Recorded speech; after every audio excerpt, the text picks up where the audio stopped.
عاد المنتخب الوطني لأجواء التدريبات أمسية اليوم، حيث شارك في التدريبات جميع اللاعبين دون استثناء.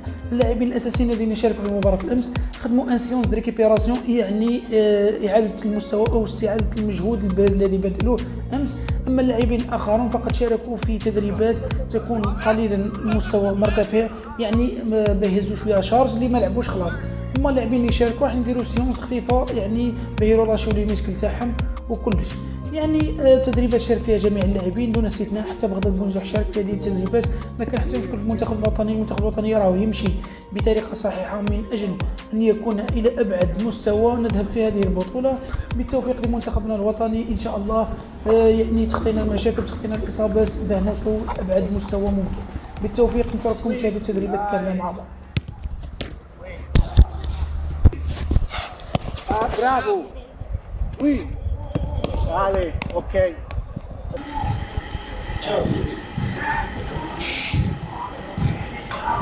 David, deuxième ballon. C'est bon. Très bien, voilà. Là. Ok. Là, là, là, là, là. Oui, oui, oui, oui. Bravo, directement. Bravo.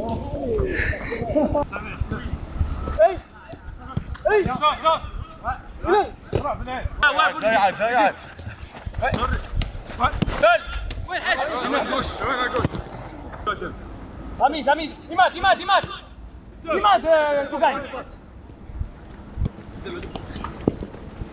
Amis, back, right.